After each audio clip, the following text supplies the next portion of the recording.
Hua-Hao Buddhism is a religion based on the teachings of the Buddha. It is so named because it was established in Hua-Hao village, Chau Dok province in Ao Lac, Vietnam. The two words Hua-Hao also connote harmony and goodness. It was founded by the prophet Hun Fu Shu in 1939. When he emerged from these holy mountains, Prophet Hun Fu Shu began to heal people through the use of simple herbs, water, and acupuncture. He also composed 6 scriptures and hundreds of verses and prose of transcendental values.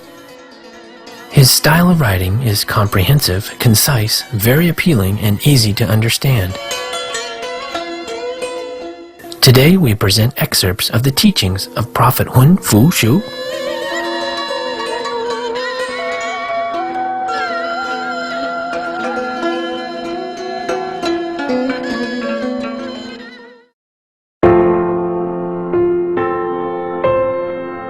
Double tongue. At the top of the crimes committed by the tongue, this sin of double tongue is also the cause of misunderstandings, quarrels, and provocations, thus resulting in hatred. People's righteousness is trivialized and their wrongs are exaggerated. Therefore, the tongue sows division, quarrel, and the destruction of friendship between people. It is also the source of much discord and discontent. To get rid of this wickedness, we should see to it that our words be truthful and decent. Then there will be less trouble between communities and no disputes in society. Thus, we will no longer have to suffer hate and disdain from others. Abuse of power. This crime is about masters who abuse their power to put blame on their servants, about officials who abuse their power to insult the people. The rich relies on their wealth to disdain the poor. The smart ones depend on their cleverness to tell lies, and the learned use their knowledge to dishonor the illiterate. Let us avoid such oppression. Our subordinates do have a brain to think, but are tied by misfortune to a humble condition. If they make mistakes, let us use dignified and kind words to teach them. Defamation, vicious tongue. Coarse swearing and vulgar insults are the reason for this crime that involves also children vilifying their parents, paying no heed to the moral principles of filial piety. They threaten people, oppress their neighbors, and open their mouth only to swear without even sparing the Buddha and God. Day and night they swear using Buddha's and God's names. Such acts will only pile up their sins. Falsehood. Falsehood has been the source of injustice to the people. We usually find excuses for our wrongdoings. We exaggerate our righteousness and would invent tales to downgrade other people's merits. By their boastful, vain, and endless chatters, liars only stir up other people's disdain. To avoid moral degeneration, a person must make it a habit to use decent words and refrain from impertinence. He should respect the truth and not tell lies.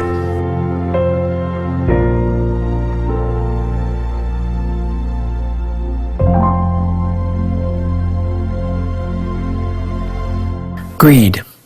This is the cause of many disasters, war, robbery, and murder. The desire for fame and profit, for power and social status, all these have pushed men into many internecine fights and caused many disasters. Robbery, murder, corruption, and the struggle for power have caused people much misery. Greed makes people sorrowful, causing them to weep in silence. They commit suicide when they become desperate. People kill themselves for power, for love, or as a result of some failure. Wars, killings, massacres, and wicked deeds are all the results of greed. When humankind can wipe out greed, then sorrow will be diminished. However, life is full of ups and downs, so we live according to our means. Why should we devise strategies to steal from others? We must, therefore, think of others just as we do of ourselves. Let us put aside our selfishness and greed in order to cultivate virtue. Let us give alms to the poor and confess our sins in order to find peace in paradise and to evade the deceptive illusions of this world. Anger. A quick temper usually induces man into committing evil deeds, even murder. The winner becomes more arrogant and the loser feels shame, and hatred spreads wider.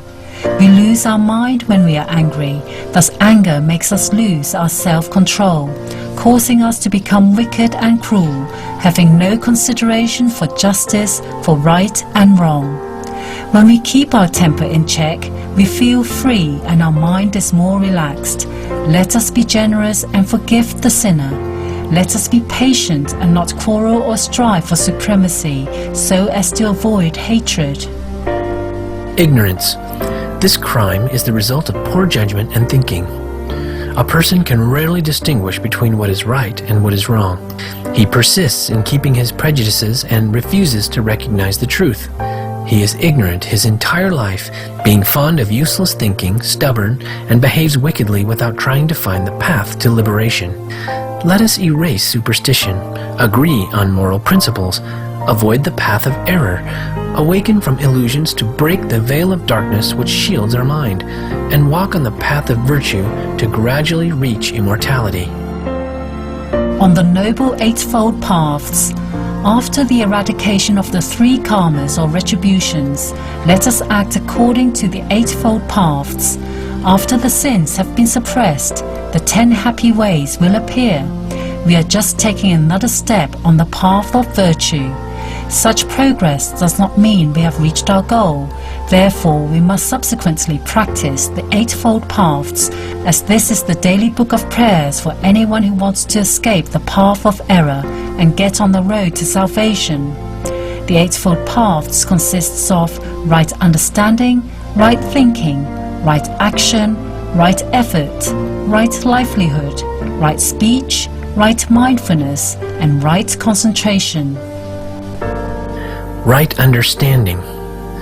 This means to be able to see and analyze the situation according to the truth. A person is usually carried away by his ego, and his mind is veiled so that the truth is somewhat distorted. Whether it is because of the lack of clear-sightedness or a result of personal grudge or selfishness, a person does not see the right path.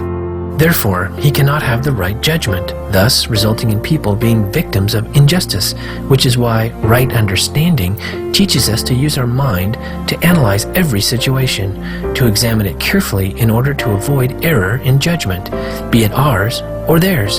A thorough and careful examination and clear judgment will prevent us from forming erroneous opinion so that we can put ego aside to avoid confusing our mind. It would thus help us understand things clearly and thoroughly and have right judgment. Furthermore, it would help us understand the worldly ties and the miracles of religion, so that we can drive away evil, get rid of all intemperances, and return to virtue. As a result, we escape from the suffering of the world. It will prevent us from falsehood, and thus we can avoid committing errors in our self-cultivation. Right thoughts. In this world, a person is tempted by desires such as fame, profit, power, attachment, and his mind gets confused with such desires which he cannot fight.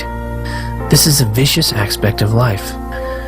Right consideration tells us to keep our heart serene, our nature peaceful, our mind noble, that truth is our duty towards humankind, towards God and Buddha, towards ourselves.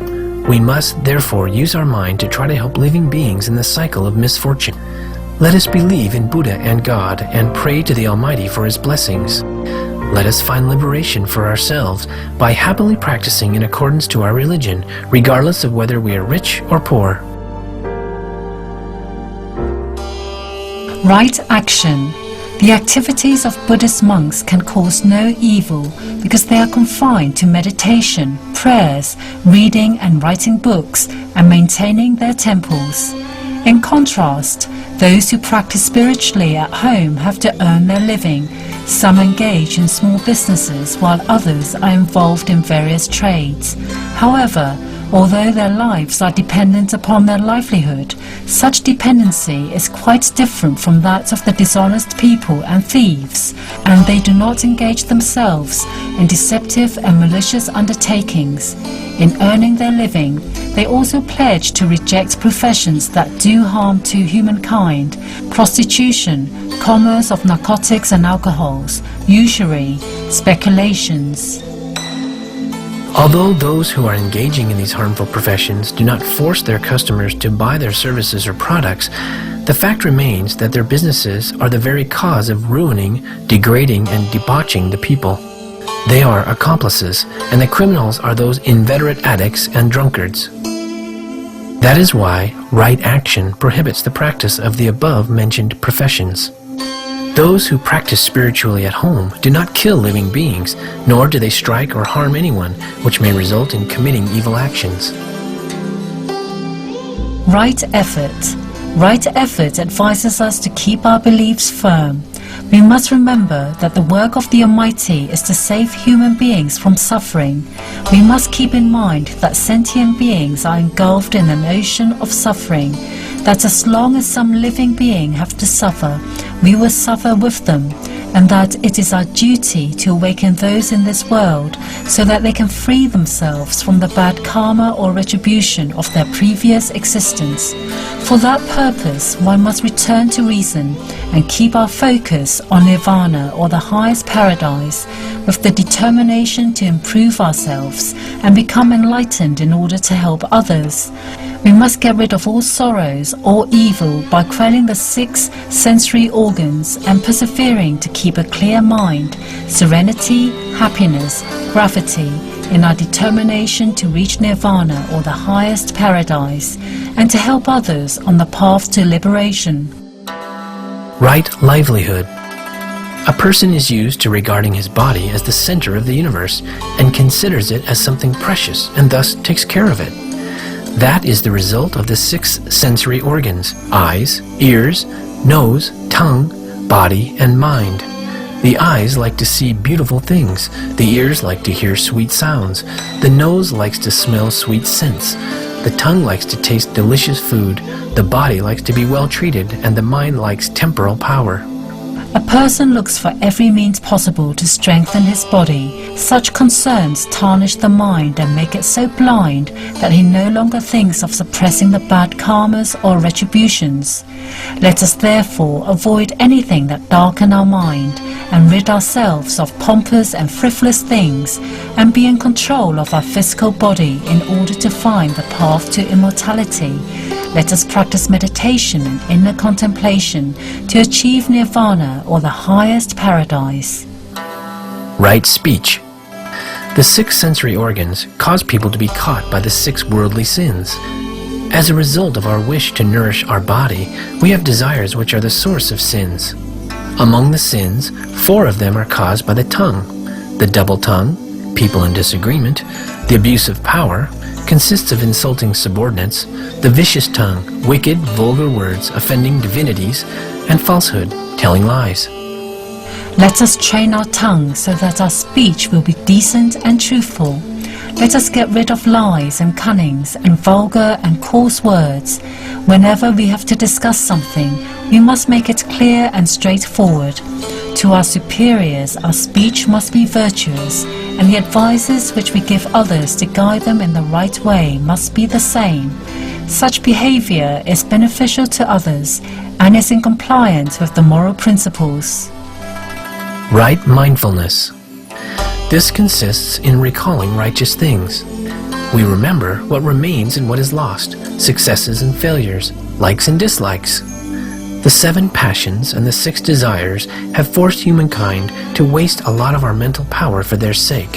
Fame and wealth, affection, power, and honor are recalled daily, which is why humankind struggles forever in the 6 paths in the law of reincarnation, with no hope of ever escaping the cycle of life and death.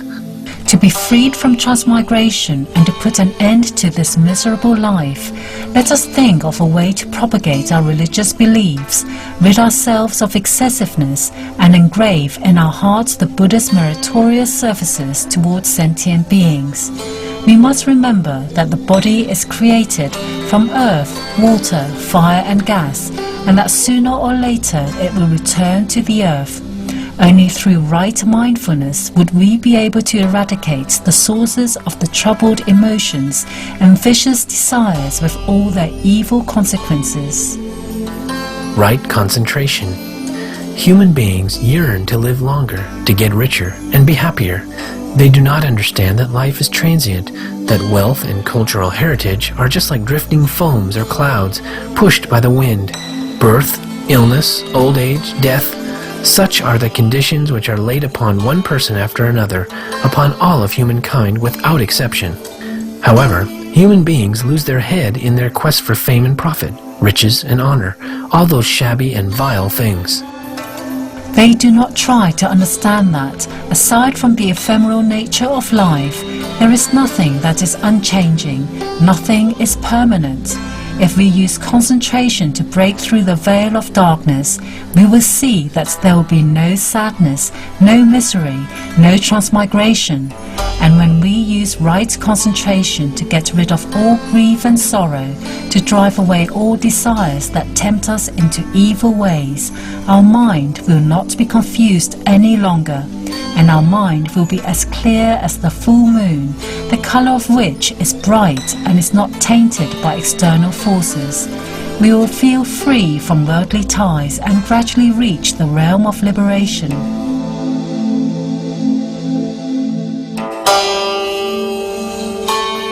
Thank you, peace-loving viewers, for your cheerful company for today's episode of Between Master and Disciples. Please stay tuned to Supreme Master Television for Animal World, our co-inhabitants, right after Noteworthy News. May heaven grace your life with an abundance of kindness and mercy.